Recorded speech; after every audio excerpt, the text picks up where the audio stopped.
In our live class last we have discussed ये algorithm flow chart discuss किया था हमने।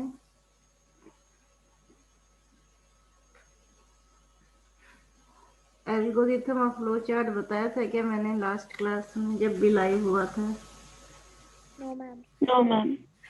Okay. So as you know that in our previous class, means in the class 6th also I have taught you what is algorithm and flow chart. Algorithm क्या होता है कि जो भी काम करने का प्रोसेस होता है, कोई भी टास्क हो लाइफ में, कंप्यूटर की बाद में बात करेंगे। Any task if you are doing, तो any task you will follow some steps. कोई भी काम करने के लिए कोई स्टेप फॉलो करते हैं हम। जैसे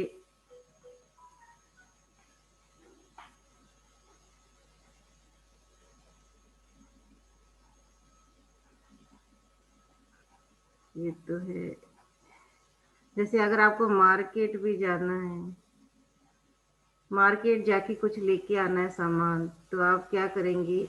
आपके स्टेप्स क्या होंगे? First you will get ready, second you will take your bag जो which have money inside, then you will go to the Ma'am, market, then you will purchase whatever product and come back to home। यही steps होंगे ना? ये देखो, start, जो भी algorithm हम लिखते हैं ना, उसमें सबसे पहला स्टेप होता है स्टार्ट और लास्ट होता है स्टॉप। अब यहाँ दे रखा है, suppose you want to go to the market to buy groceries, then the algorithm for the same can be, first step will be start, then get ready and take the money and back, third go to the market, fourth find the grocery to buy, fifth pay the bill, sixth take back the grocery to home, and last is stop। यही ma'am, यही process होगा ना कोई भी task करने का। हाँ बोलो, कौन बोल रहा था? मैम वो बार बार मीटिंग डिस्कनेक्ट होकर कनेक्ट हो रही है। तुम्हारे इंटरनेट का प्रॉब्लम होगा, डेटा है पूरा।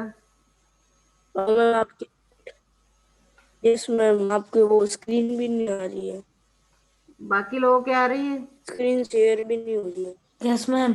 Yes ma'am, full. तुम्हारे है ना इंटरनेट प्रॉब्लम है।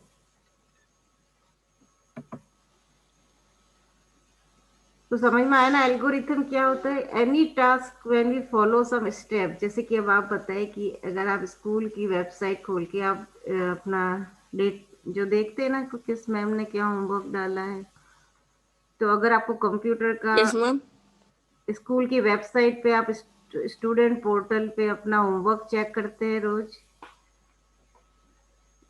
वेबसाइट यस में मैम, होमवर्क। आज की डेट डालेंगे, फिर कंप्यूटर सब्जेक्ट डालेंगे, फिर थर्सडे। हाँ, कंप्यूटर का होमवर्क होमवर्क डाउनलोड करने के क्या स्टेप्स होंगे? What is the algorithm? First step क्या होगा? फर्स्ट स्टेप क्या होगा? Start. Start. Very good. Start. Second क्या होगा? Select date. Second will be open the website of the school. Third step will be okay ma'am, click on the study study online. Online. Study online पे click करेंगे। Yes ma'am. Fourth will be Fourth step, live class uploaded work. Phone number, yes. phone number and second is your admission code। पहले आपका user name और password fill करेंगे, फिर क्या होगा? Login. Login. Then you will log in into, and then you will select your subject study। No ma'am. Ma'am first live class and video. हाँ, live class yes ma'am. Video upload पे click करोगे, उसके बाद select करेंगे subject. Then select date, select subject, search. हाँ, तो ये process होगा। और लास्ट में क्या होगा? स्टॉप। तो any task stop. In your life also, if you are doing any task then you will follow some steps. हर काम स्टेप बाय स्टेप ही होता है। चाहे चाय बनाने का हो, टी बनाने के लिए होगा तो स्टार्ट होगा, फिर you will turn on the gas, then put the vessels, and इसमें आप क्या, you will add water, milk, tea leaves, sugar, lychee, whatever you want to add. Then boil the water, then turn off the gas, then you will pour it in the cup. यही होगा step. तो कोई भी काम करने के अपने steps होते हैं, तो उनको ही एल्गोरिथम कहते हैं। जो स्टेप्स हमारे माइंड में होते हैं ना, if you want to complete any task then you will have these steps in your mind, और वो स्टेप्स अगर आप लिख लें तो वो जो है आपका एल्गोरिथम हो जाता है। तो ये सिंपल एल्गोरिथम है, और वही स्टेप्स को अगर आप ड्रॉ करके देखें तो उसको बोलते हैं फ्लो चार्ट। अब देखते हैं कंप्यूटर की टर्म में, जैसे कंप्यूटर प्रोग्राम लिखना है आपको, जैसे आपको दो नंबर यूजर से लेने हैं ए और बी, उसको ऐड करना है, तो उसका सिंपल स्टेप्स क्या होगा, सबसे पहले स्टार्ट होगा, then you will take any two number, read A B, read two number A B. अगर आप एक्स वाई जो भी लेना चाहे आप ले सकते हैं, this is your choice, but you have to take read two number. Then third number C में हमने क्या कर दिया, equal to A plus B, A minus B, ये है प्रिंट और ये डिस्प्ले माइनस सी। नहीं प्लस से दिख नहीं रहा है यहाँ पे, थोड़ा प्रिंटिंग मिस्टेक है। तो या okay addition ma'am, sum yes. Of two number का है, तो सी में क्या हो जाएगा, ए प्लस बी को ऐड होके किस में सेव हो जाएगा, सी में, और हम जो एडिशन सी में है तो सी को हम प्रिंट कर देंगे, प्रिंट और डिस्प्ले सी, और लास्ट में स्टॉप। प्रिंट, तो दो नंबर को ऐड करने के ये स्टेप्स होंगे, और यही स्टेप्स अगर हम ड्रॉ करें तो इसको बोलेंगे फ्लो चार्ट। पहले देखते हैं फ्लो चार्ट में कौन कौन से सिंबल, ये भी हमने पढ़े थे, सिंबल पहले दिखा देती हूँ। स्टार्ट और स्टॉप करने का ये ओवल शेप होता है। फर्स्ट स्टेप जो होता है स्टार्ट और last step will be stop, उसके लिए ओवल शेप ड्रॉ करते हैं। कोई चीज इनपुट ली है, जैसे यार रीड टू नंबर की है, मतलब दो नंबर हमने यूजर से इनपुट लिए हैं, तो उसके लिए ये वाला शेप होगा। फिर प्रोसेसिंग करने के लिए यानी फॉर्मूला अप्लाई करने के लिए ये रेक्टेंगल शेप होगा। जैसे हमने C is equal to A plus B, ये फॉर्मूला है, दो नंबर ऐड होके कहाँ से होंगे, C में। तो रीड करने के लिए ये, प्रोसेस करने के लिए मतलब फॉर्मूला अप्लाई करने के लिए रेक्टेंगल, और फिर प्रिंट करने के लिए भी ये इनपुट भी ये इसी से लेंगे, आउटपुट भी इसी से लेंगे। तो रीड करने के लिए भी ये शेप, और प्रिंट करने के लिए भी ये शेप, फॉर्मूला लगाने के लिए ये शेप। और कोई कंडीशन हो वो हम डिस्कस करेंगे अभी, कोई कंडीशन है तो उसके लिए ये डायमंड शेप यूज में लेंगे, और इन दो को कनेक्ट करने के लिए एरो शेप यूज में लेते हैं। अब देखते हैं यहाँ पे स्टार्ट के लिए मैंने ओवल लिया है, लास्ट स्टॉप के लिए भी ओवल शेप है। रीड नंबर करना है तो रीड के लिए ये वाला शेप है, रीड ए एंड बी। फिर प्रोसेसिंग या फॉर्मूला अप्लाई किया, C is equal to A plus B से रेक्टेंगल शेप, और लास्ट में प्रिंट करना है सी को, तो वापस से ये प्रिंट के लिए भी ये होगा, रीड के लिए भी होगा, और फिर स्टॉप। तो एक simple, this is the method to write algorithm. Whatever step you want to complete your task, the steps, the written step is called algorithm, और उसी को हम अगर ड्रॉ कर देते हैं, the pictorial form of the algorithm is called flow chart. अब जैसे एरिया ऑफ रेक्टेंगल के लिए हमने देखा था, एरिया ऑफ रेक्टेंगल के लिए क्या लेते हैं, लेंथ और ब्रेथ होता है ना, रेक्टेंगल का लेंथ मल्टीप्लाई बाय ब्रेथ, यही एरिया होता है ना, हमने पहले भी किया था प्रोग्राम। तो लेंथ और ब्रेथ को हमको यूजर से इनपुट लेना है, तो पहले स्टार्ट होगा। जैसे अब आपसे पूछती हूँ,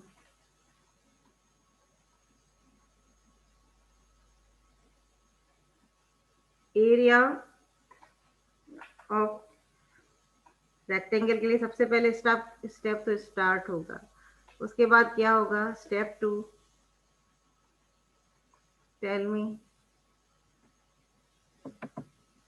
स्टेप टू क्या होना चाहिए बताओ। रेक्टेंगल का फॉर्मूला होता है area is equal to length multiply by breadth. Breadth. तो इसका स्टेप नंबर 2 क्या होगा?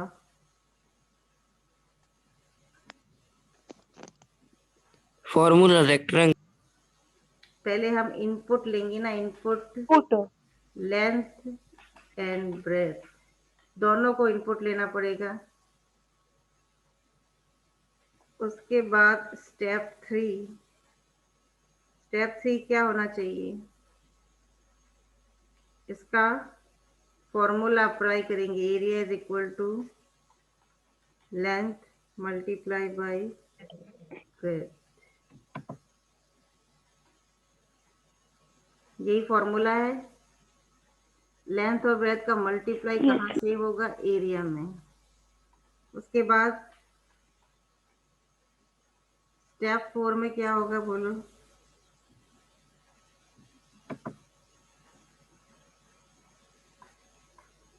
एरिया निकल गया तो प्रिंट नहीं करेंगे? आउटपुट।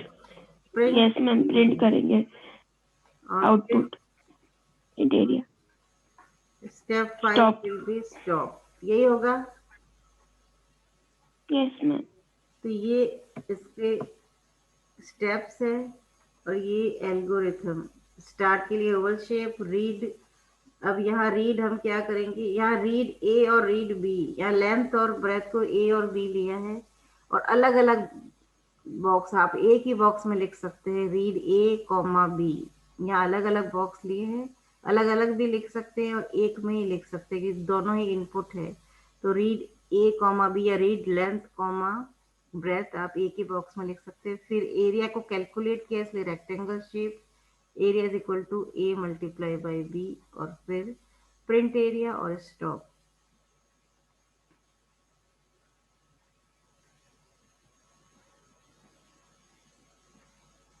समझ में आ रहा है ना? आप किसी का भी आप लिख सकते हैं या नहीं?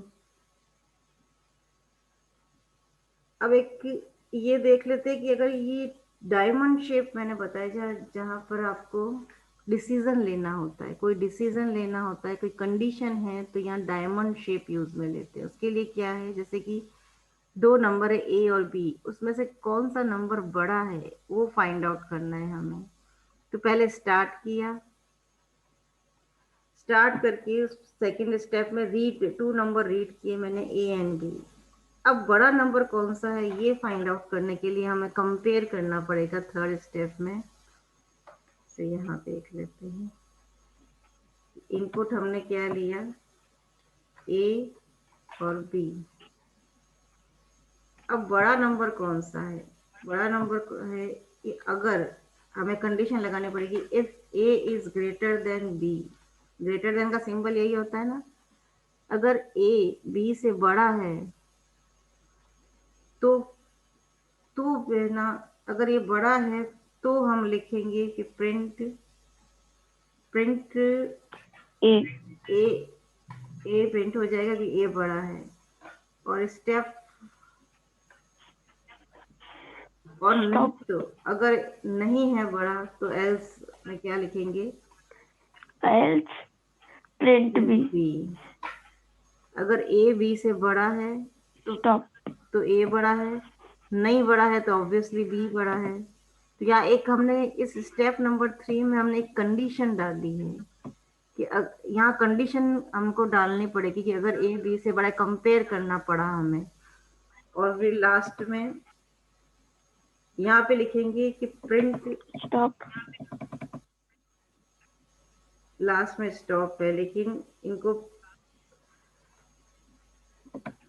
अब जो बड़ा होगा वही प्रिंट हो जाएगा। अब इसी को जब फ्लो चार्ट में हमें ड्रॉ करना है तो स्टार्ट तो ले लिया, इनपुट 2 नंबर ले लिए, लेकिन यहाँ हमने लिखा ना ए इज ग्रेटर देन बी, तो ये कंडीशन इस डायमंड शेप में लिखते हैं और फिर 2 एरो निकालते हैं, यस और नो।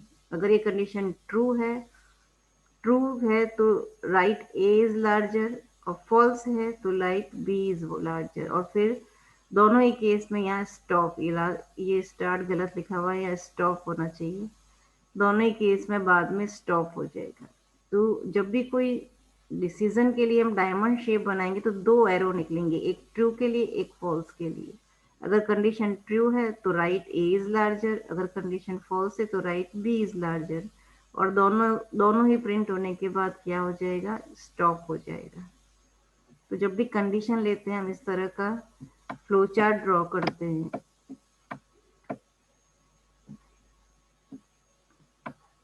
समझ में आ रहा है कि नहीं?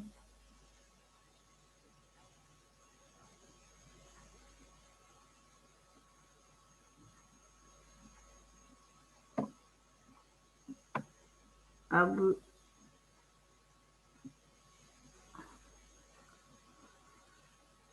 आपको ये सारे एल्गोरिथम और फ्लो चार्ट मैं सेंड करूंगी, देख लेना अच्छे से। तो एल्गोरिथम और फ्लो चार्ट का लॉजिक समझ में आया? यस और नो? Yes, ma'am. हम Yes, ma'am. पहले क्लास में भी पढ़ चुके हैं हम, जैसे कि 3 नंबर्स को एवरेज निकालना होता है। तो एवरेज निकालने के लिए क्या फॉर्मूला होता है, मैथमेटिक्स में पढ़ा होगा। कोई भी अगर 3 डिजिट्स है तो उन तीनों डिजिट को ऐड करके उसको 3 से डिवाइड करेंगे तो वो उसका एवरेज निकल जाए। ऐसे ही 4 डिजिट होगी तो 4 को ऐड करके, उन चारों डिजिट को ऐड करके 4 से डिवाइड करेंगे तो उसका एवरेज निकल जाएगा। तो या 3 डिजिट को ऐड करने के लिए पहले स्टार्ट लेंगे, फिर रीड 3 नंबर ABC, उसके बाद एवरेज का फॉर्मूला लगाएंगे। Average equal to A+B+C divided by 3, print average and stop. तो ये सारे ये एल्गोरिथम है और यही फ्लो चार्ट बनाएंगे। रीड के लिए ये बॉक्स, उसके बाद एवरेज का फॉर्मूला रेक्टेंगल में और प्रिंट एवरेज और लास्ट में स्टॉप। किसी को कोई डाउट है एल्गोरिथम और फ्लो चार्ट की डेफिनेशन और अंडरस्टैंडिंग में? No, ma'am. No, ma'am. अब इसी को हम प्रोग्राम में लिख के देखते हैं। जैसे हमने प्रोग्राम लिखा कि find out the greatest number among 2, ए और बी में से बड़ा नंबर कौन सा है। जैसे मैंने इनपुट ले लिया यूजर से, पहले ए एक वेरिएबल लिया, इंट करके मैंने इनपुट लिया। याद है ना इंट क्यों लिखते हैं? बार मैंने इंट क्यों लिखा? इनपुट के लिए। इनपुट के लिए इनपुट के इंट लिए। लिखा क्योंकि इंट नहीं, इंटीजर के लिए। हाँ, अगर इंट नहीं लिखेंगे तो इनपुट स्ट्रिंग आएगा, मतलब एक नंबर ना लेके वो एक टेक्स्ट के रूप में लेगा और फिर हम उस पर कोई भी तरह की कैलकुलेशन नहीं कर पाएंगे। तो एज ए नंबर लेके आगे कुछ कैलकुलेशन कंपैरिजन करना है तो आपको इंट लिखना पड़ेगा। तो यूजर से हमने पूछा एंटर फर्स्ट नंबर, जैसे कि क्या नंबर लिखूं, कोई भी नंबर बताओ ए के लिए। 29। 29। ओके, अब बी में लिखा मैंने int input enter second number. Second number बोलो। 11. 11। ओके, अब ए में वैल्यू क्या स्टोर हो गई, क्योंकि मैंने यहाँ ए लिया है तो ए में वैल्यू स्टोर हो गई 29, बी में वैल्यू स्टोर हो गई 11। अब मुझे यहाँ कंडीशन लिखनी है कि if A is greater than B. ये कंडीशन जब हम ये प्रोग्राम लिख रहे हैं, हम एल्गोरिथम और फ्लो चार्ट हमें क्लियर है। अब हम इसका प्रोग्राम, अगर एल्गोरिथम और फ्लो चार्ट आपको क्लियर है तो आप किसी का भी प्रोग्राम लिख सकते हैं। तो if A is greater than B करके हमें कॉलन का सिंबल लगाना है, ये याद रखना। और फिर नेक्स्ट लाइन में टैब की प्रेस करके थोड़ा सा अंदर जाके लिखेंगे, अगर ए और ए बी से बड़ा है मतलब कंडीशन ट्रू है तो प्रिंट क्या कराएंगे हम, ए प्रिंट ए इज, या ए को हम बिना डबल कोट्स के लिख दिया मैंने, मतलब ए की वैल्यू प्रिंट होगी। ए की वैल्यू क्या है 29, और कॉमा करके फिर मैंने डबल कोट, सॉरी गड़बड़ हो गई, दोबारा लिखना पड़ेगा।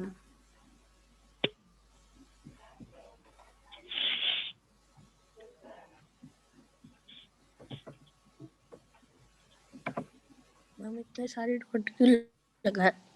क्या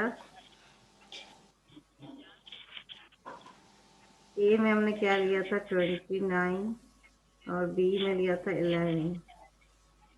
if A is greater than B, colon का सिंबल, टैब की प्रेस करके प्रिंट ए इज ग्रेटर।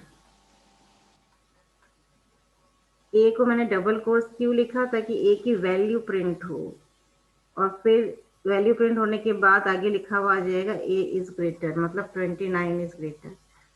ये तो तब प्रिंट होगा जब कंडीशन ट्रू है। अगर कंडीशन फॉल्स है तो एल्स पार्ट में जाएगा। एल्स के आगे भी कॉलन लगाएंगे और नेक्स्ट लाइन में लिखेंगे प्रिंट बी इज ग्रेटर। ठीक है। अब यहाँ पे ये ए की वैल्यू हमने 29 दी थी, बी की वैल्यू 11 दी थी। अब यहाँ पे कंप्यूटर चेक करेगा कि if A is greater than B, क्या ए बी से बड़ा है? सही है ये कंडीशन? सही है कि नहीं? ट्रू है या फॉल्स है ये कंडीशन? ट्रू है। ट्रू है तो क्या प्रिंट ट्रू। होगा? ए इज ग्रेटर। अगर फॉल्स होता तो एल्स में जाता। ट्रू हो गया, ये प्रिंट होने के बाद कंप्यूटर एल्स पार्ट में नहीं जाएगा। तो आंसर क्या लिखा हुआ आ जाएगा? 29 इज ग्रेटर लिखा हुआ आ गया। यही अगर उल्टा होता, ए में 11 होता और बी में 29, और फिर हम लिखते A is greater than B, print A is greater else print, tap करके लिखना है।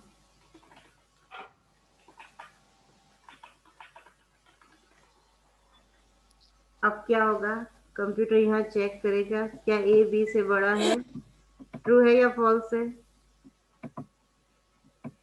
यहाँ ट्रू है या फॉल्स है? फॉल्स है। फॉल्स है, फॉल्स है। क्योंकि ए बी से बड़ा नहीं है, तो ये प्रिंट नहीं करेगा। कंप्यूटर यहाँ जाएगा ही नहीं, सीधा एल्स पर जंप करेगा और एल्स के बाद जो लाइन लिखी हुई होगी वो प्रिंट कर देगा। तो फिर से इसने 29 मतलब बी, बी की वैल्यू क्या है? 29 इज ग्रेटर। तो अगर कंडीशन ट्रू है तो उसके नेक्स्ट वाली लाइन प्रिंट होगी, अगर फॉल्स है तो वो उसमें जाएगा ही नहीं, सीधा एल्स पे जंप करेगा और उसके बाद की लाइन प्रिंट कर देगा। समझ में आया?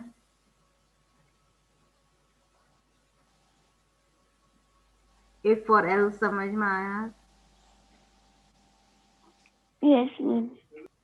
किसी को कोई डाउट तो नहीं है? एक और प्रोग्राम ले लेते हैं फिर क्लियर हो जाएगा। जैसे कि आपको पता है कि वोट देने की एज क्या होती है? किस 18। एज में? 18। आपकी अगर एज 18 है या 18 से ज्यादा है तो आप वोट दे सकते हो। 18 से कम है, 17 भी है, तो आप वोट नहीं दे सकते, पता है ना? तो आप यूजर से पहले एज नेम का मैंने वेरिएबल लिया और यूजर से पूछा एंटर योर एज, क्या एज डालूं? Tell me any age. जैसे मैंने डाल दी 12। अब मैंने कंडीशन लगी इफ एज इज, एज मैंने क्यों लिया? क्योंकि मैंने यहाँ पे वेरिएबल का नेम एज लिया है। अगर मैंने ए लिया होता तो मैं ए लिखती। If A is greater than, equal to, यहाँ इक्वल टू भी लगाना जरूरी है। अगर एज जो है 12 या 12 से ज्यादा है, ए इज ग्रेटर देन और equal to 12, sorry not 12, 18, age आपकी 18 से ज्यादा है या 18 के बराबर है, तो आप क्या करेंगे? प्रिंट करेंगे you are eligible to give vote. अगर एज 18 या 18 से ज्यादा है तो क्या प्रिंट होना चाहिए? You are eligible to give vote. नहीं तो एल्स पार्ट में क्या आएगा? Print you are Your age is not eligible. under 18. हाँ, ये भी लिख सकते हैं। Whatever message you want to print you can write. मेरी कंडीशन है एज अगर 18 या 18 से ज्यादा है तो क्या होगा? ये भी लिखा हुआ आ जाएगा, नहीं तो ये लिखा। अब हम चेक करते हैं क्या ये कंडीशन ट्रू है इस केस में। एज मैंने क्या डाली है? 12। क्या ये कंडीशन ट्रू है? No, ma'am. No. False. No, ma'am. तो ये लाइन प्रिंट नहीं होगी और सीधा एल्स में जाएगा और उसके बाद की लाइन प्रिंट कर देगा यू आर नॉट एलिजिबल। लिखा हुआ आ गया you are not eligible to give vote. Clear हुआ? अब इफ और एल्स में कैसे प्रोग्राम लिखते हैं? Yes, ma'am. Yes, ma'am. Okay, good.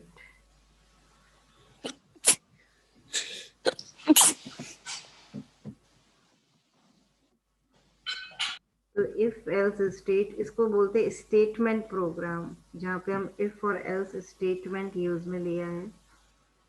If else statement का क्या मतलब है? If else statement is used when a different sequence of instruction is to be executed depending on the logical value true और false of the condition. Condition की value true होगी तो उसकी line print होगी, नहीं तो एल्स वाली line print होगी।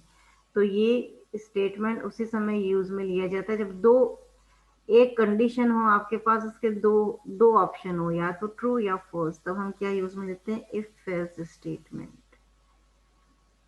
इसका ये सिंटैक्स है। अगर इफ के बाद कंडीशन लगा के कॉलन लगाते हैं, स्टेटमेंट 1 अगर ट्रू हुआ तो स्टेटमेंट 1 एग्जीक्यूट होगा, और फॉल्स हुआ तो एल्स में जाके स्टेटमेंट 2 एग्जीक्यूट होगा, जैसे कि अभी हमने प्रैक्टिकली करके देखा है।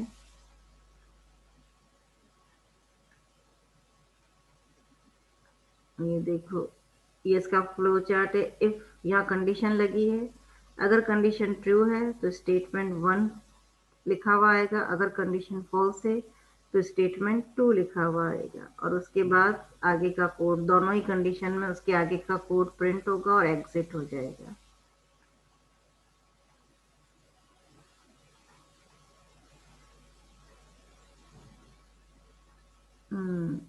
अब देखो एक और कर, आप बताएंगे मुझे इसका आंसर। आपको एक नंबर मांगना है यूजर से, यूजर को बोलना है एक नंबर एंटर करो, और आपको ये लिखना है अगर नंबर 2 से बड़ा एंटर किया है, आपको यूजर से को लिखना है कि एक नंबर एंटर करो जो कि डिजिट 2 से बड़ा हो। अगर वो डिजिट 2 से बड़ा है तो आपको यूजर ने सही नंबर एंटर किया है 2 से बड़ा, तो आप लिखेंगे कि you entered the right number, और एल्स में लिखेंगे you entered the wrong number. जैसे कि एक ए वेरिएबल लिया मैंने, उसमें इंट करके पूछा, यूजर को बोला मैंने enter a number which is greater then 2। एक नंबर एंटर करो मैंने यूजर से बोला है जो कि 2 से बड़ा हो। 5. हाँ, क्या एंटर करूं? 5। मैंने एंटर कर दिया 5, तो ए में जाके क्या स्टोर हो गया? 5। अब क्या लिखूं मैं? कैसे फाइंड आउट करूं कि यूजर ने सही नंबर किया है कि नहीं? कंडीशन क्या लगानी चाहिए? कंडीशन मेरी ये है कि अगर यूजर ने 2 से बड़ा किया है तो लिखा हुआ आना चाहिए you entered the right number, नहीं तो लिखा हुआ आना चाहिए you entered the wrong number. उसके लिए क्या प्रोग्राम लिखूं? कोई कंडीशन बता सकता है? Your इफ right में number. इफ में क्या लिखूं? If If you will, if you will If give 5 is right number. greater than 2. 5 is greater than 5 If 5 is greater than 2. 5 क्यों लिखूंगी? ये वेरिएबल लिखूंगी ना। If two, if the digit is greater than 2, A is it is greater than right. 2. जो भी digit हम लिख रहे हैं वो कहाँ सेव हो रही है? ए में, तो ए इज अगर ए जो है वो 2 से बड़ा है, कंडीशन क्या होगी? If A is greater then 2। जो भी डिजिट आप एंटर कर रहे हो उसको कंप्यूटर नहीं पहचानेगा, वो ए को पहचानता है कि जो एंटर करोगे वो ए में जाके स्टोर होगा।